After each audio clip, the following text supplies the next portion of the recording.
बोले कही तो अर्जुन ने। जय माता दी, सबका मंगल सबका भला हो, बोले अर्जुन ने कही नहीं। और सुनी किसने? बिल्कुल गलत। ना गीता अर्जुन ने सुनी और ना ही कृष्ण ने कही। गीता गुरु ने कही है, सतगुरु ने कही है।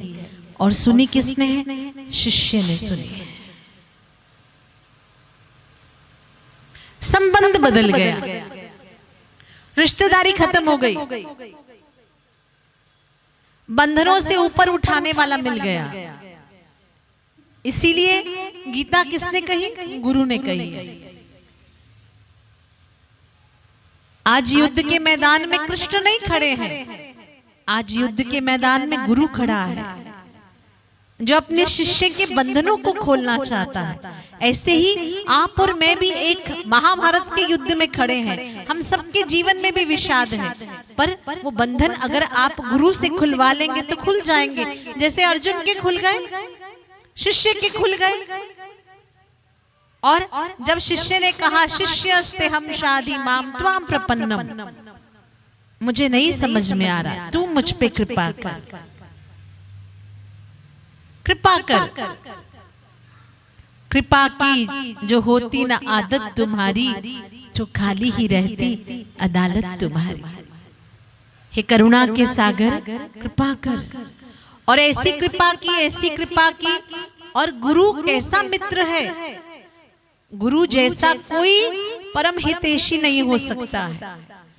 गुरु जी ने गीता कही, और अगर अर्जुन ऐसा नहीं कहते नष्टो मोह स्मृति लब्धवा, तो गीता केवल 18 अध्याय की नहीं होती, आगे भी चलती और आगे चलती।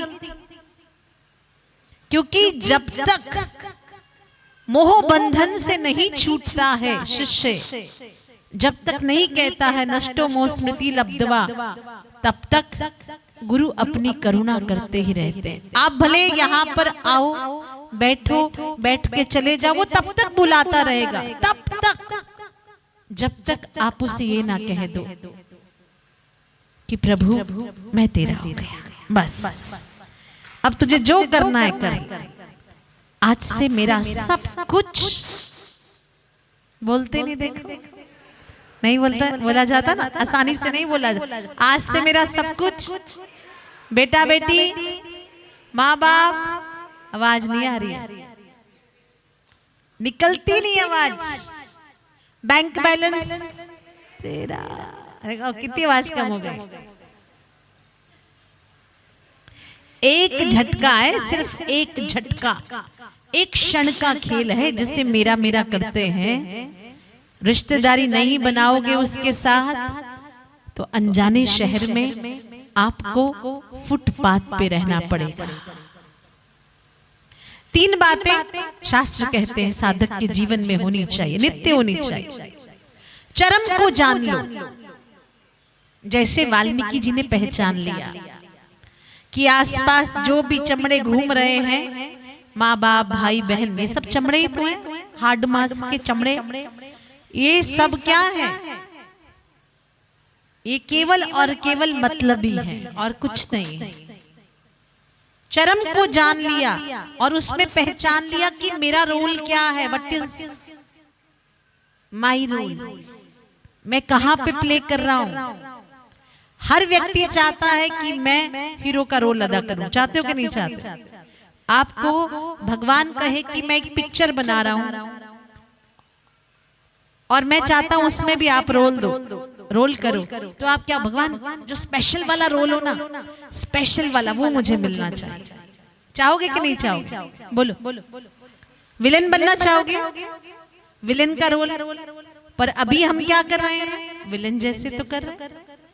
हमारे आसपास ही घूम रहा है सत्संग, हमारे आसपास ही रामायण घूमती है, हमारे आसपास ही महाभारत के पात्र घूमते हैं और हमारे आसपास ही भागवत घूमती है, लेकिन हम उसे अनुभव नहीं करते। क्यों नहीं करते? क्योंकि हमें गुरु के वचन सुनाई नहीं देते। कोई ले लो हरी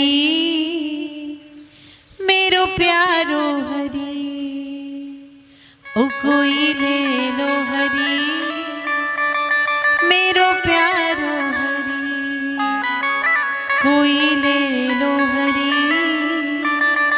मेरो प्यारो। कर्म को जान लीजिए अब कि मेरा कर्म क्या है, मुझे मेरे कर्म को किस प्रकार से करना है, विलेन का कि हीरो का, कि साइड हीरो का कि साइड विलेन का, बताइए। आप अच्छा ही चाहेंगे। जैसे शरीर पे कुर्ता पहना है, मैला होगा तो उतार दिया जाएगा, दाग लगेगा तो उतार दिया जाएगा। कब उतारोगे? जब वो मैला हो जाएगा, जब उसमें से बास आने लगेगी। ऐसा थोड़ी कि हर मिनट के बाद कपड़े बदलते हो, ऐसा होता है क्या? नहीं। शिष्य के जीवन में चर्म का समझना कि मैं अगर एक कपड़ा पहनता हूं तो क्या होगा, जब वो मैला हो जाएगा, बास मारेगा तो क्या होगा, दाग लग जाएगा तो उसे तुरंत उतार दिया जाएगा। सावधान हे मनीराम, कहीं ऐसा ना हो मनुष्य जीवन पे दाग लग जाए, इस कुर्ते पे, मनुष्य रूपी कुर्ते पे दाग लग जाए, इस मनुष्य रूपी कुर्ते में से बास आने लगे कि मुझे खुद ही लगे नहीं मेरे कर्म ऐसे हो जाएं। तीनों आपस में जुड़े हैं। चर्म को जान लो, कर्म को जान लो और मर्म को जान लो।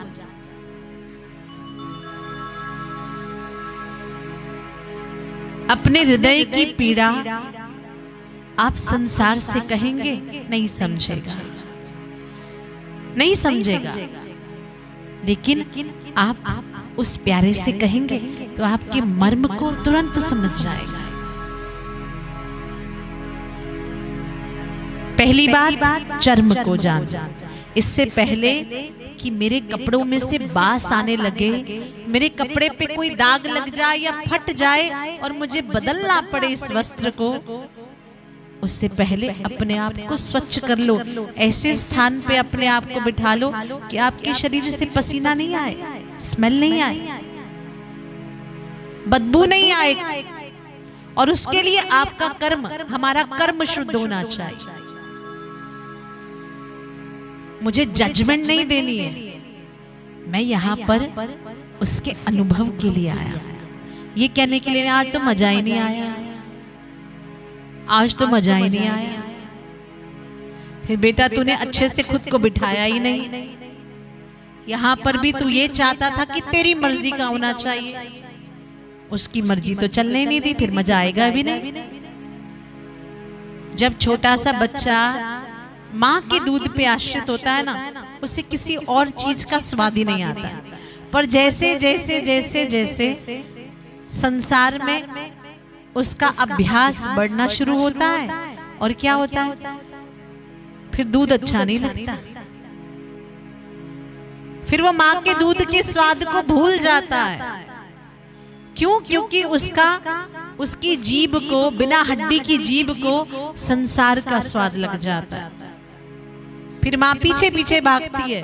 पहले रोता था तो माँ गोद में उठा लेती थी, पर अब क्या होता है, अब माँ को रुलाता है और माँ पीछे पीछे, बेटा खा लेना, बेटा खा लेना, बेटा खा लेना, बेटा खा लेना।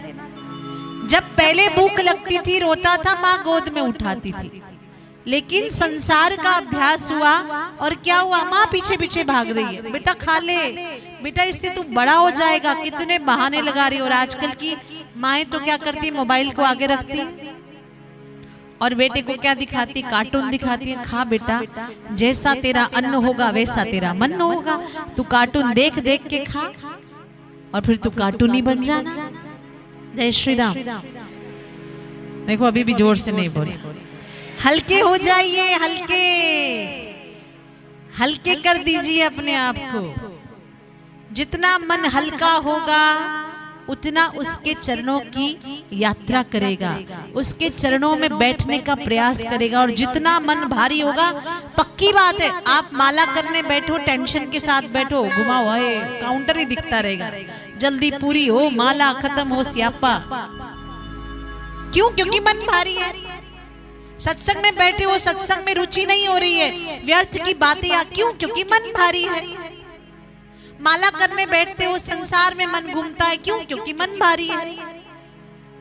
गुरु के द्वार पे पहुंचे हो पर फिर भी उसकी रूप माधुरी की यात्रा नहीं कर पा रहे हो, परिक्रमा नहीं कर पा रहे हो, क्यों? क्योंकि मन भारी है। जल्दी जल्दी जल्दी फटाफट हो जाए, पूरा जाए हम। अरे मैं तो कहती हूँ जब बापूजी के सामने बैठो, संसार में रहो तो हवाई जहाज में बैठ के फटाफट से काम पूरा हो, लेकिन जब आप अपने आसन पे बैठो, गुरु के द्वार पे पहुंचो, धीरे धीरे इस आश्रम के, इस तीर्थ के एक एक कण का अनुभव करो कि मेरे गुरुजी ऐसे चल रहे थे, यहाँ पे खड़े थे, इधर आए थे, यहाँ इतनी देर खड़े हुए थे, ऐसे लग रहे थे।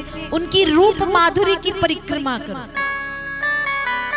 जब संसार में जाओ तो जेट में बैठ जाओ, लेकिन जब गुरु के सामने जाओ तो एकदम ऐसे हो जाओ, ऐसे हो जाओ कि आपके पैरों में ताकत ही नहीं है, चल ही नहीं सकते हो। हाय कोई आए पकड़ के चला देना, चला देना, चला नहीं जा रहा। आपके पैरों में ताकत है और आप गेट पे देखो कि कोई बुजुर्ग चल नहीं पा रहा, आप तुरंत से हाथ पकड़ा देते। पकड़ाते हो कि नहीं पकड़ाते? बोलो बोलो, फिर पकड़ाओ ना। जय श्री राम। पकड़ा दीजिए उसको हाथ। जैसे ही इस द्वार पे प्रवेश करो वैसे ही स्लो जाओ। सोचो मेरे पैर में ताकत नहीं है। क्यों? जब बालक के पांव चलना नहीं जानते थे, माँ गोद में उठा लेती थी और ले लेके चलती थी। भले थक भी जाती थी पर फिर भी अपनी गोद से नहीं उतारती थी। ऐसे ही मुझे नहीं चलना आता है, मैं तुझे देखना चाहता हूँ, तेरे प्रेम को अनुभव करना चाहता हूँ।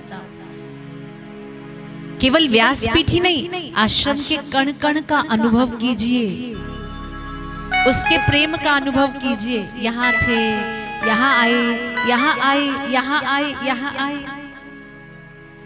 और हृदय से हमारे निकल पड़े उसी क्षण, बापू प्यारे तेरे सिवा सारे जहां में न कोई मेरा। बापू प्यारे